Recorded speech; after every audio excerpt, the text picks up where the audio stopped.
Welcome to morning మన్నా. నేటి వాక్య దర్శనం కొరకు యెషయా గ్రంథం 66వ అధ్యాయం 13వ వచనం. ఒకని తల్లి వారిని ఆదరించినట్లు నేను మిమ్మును ఆదరించేదను, యెరూషలేములోనే మీరు ఆదరించబడుదురు. మరొకసారి దేవుని వాక్యంలో నుండి, యెషయా ప్రవచన గ్రంథంలో నుండి ఈ ఉదయకాల సమయంలో చాలా శ్రేష్టమైన మాటలు, దేవుడు ఎలాంటి వాడై ఉన్నాడో మన పట్ల ఆ విషయాలు 4 ప్రాముఖ్యమైన సత్యాలను ఈ ఉదయకాల సమయంలో మనం గ్రహించాలి. నెంబర్ 1, మొట్టమొదటిది, ఇట్ ఈజ్ ఏ అష్యూరెన్స్, హామీ, భరోసా.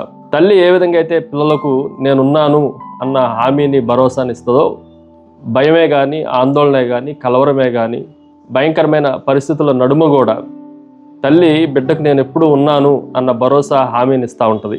అలాగే తుఫాను సమయాల్లో, కష్ట సమయాల్లో, అనేకమైన కన్నీటి సమయాల్లో, విపత్కరమైన పరిస్థితుల్లో దేవుడు మనకున్నాడు అన్న భరోసాని మనం ఈ ఉదయకాల సమయంలో జాగ్రత్తగా ఆలోచన చేయాలి. రెండో విషయాన్ని మీకు జ్ఞాపకం చేస్తాను. ఇట్ ఈజ్ ఏ ఎఫెక్షన్, ఆప్యాయత. మరొకసారి దేవుని వాక్యంలో నుండి ఒకని తల్లి వారిని ఆదరించినట్లుగా, అది తల్లి యొక్క ఆప్యాయతను గురించి మనకు తెలియజేసే మాట. ఎఫెక్షన్ ఎప్పుడు తల్లికి బిడ్డకు ఉన్నట్లుగా దేవునికి మనకి మధ్య అనేకమైన పరిస్థితులు, అనేకమైన స్థితిగతులు ఉన్నప్పటికీ ఆయన ప్రేమ, ఆయన ఎఫెక్షన్, ఆయన ఆప్యాయత, ఆయన అనురాగం ఎప్పుడు మార్పు చెందదు, మారదు.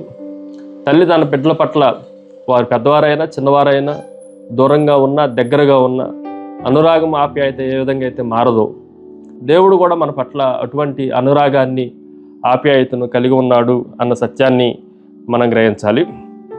రాత్రంతా అనారోగ్యంతో ఉన్న బిడ్డ దగ్గర తల్లి కాపలా ఉన్నట్లుగా దేవుడు మన పరిస్థితులన్నిటిని ఎరిగి లోతైన అనురాగం ఆయన హృదయంలో నుండి మన వైపు ప్రవహిస్తుంది అన్న సత్యాన్ని మనం గ్రహించాలి.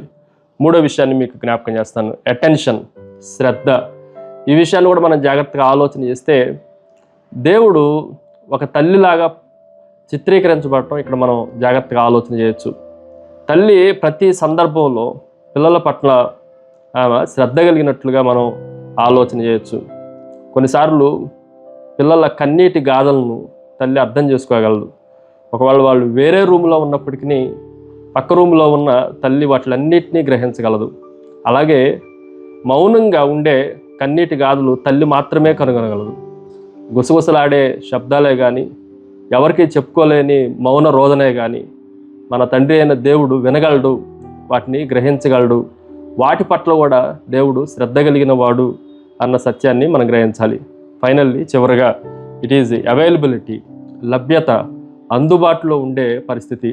దేవుడు తల్లితో పోలుస్తూ, తల్లి ఎప్పుడు బిడ్డలకు అందుబాటులో ఉంటుంది. బిడ్డ ఏడుస్తుంది కదా, ఇది రాత్రి కదా, నేను వెళ్ళను, ఓదార్చను అనదు. అది పగలైనా, రాత్రి అయినా, మిట్ట మధ్యాహ్నం అయినా, అర్ధరాత్రి అయినా సరే, తల్లి బిడ్డలకు ఎప్పుడు అందుబాటులో ఉన్నట్లుగా, నిన్ను కాపాడువాడు కునుకుడు నిద్రపోడు, పగలైనా రాత్రి అయినా నీకు అందుబాటులో ఉండేవాడు, ఆయన నీకు లభ్యతతో ఉండేవాడు అన్న సత్యాన్ని మనం గ్రహించాలి. ప్రార్థన.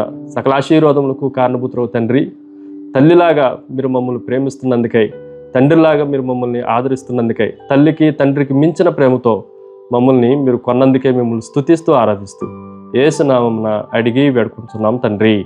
ఆమెన్. God bless you.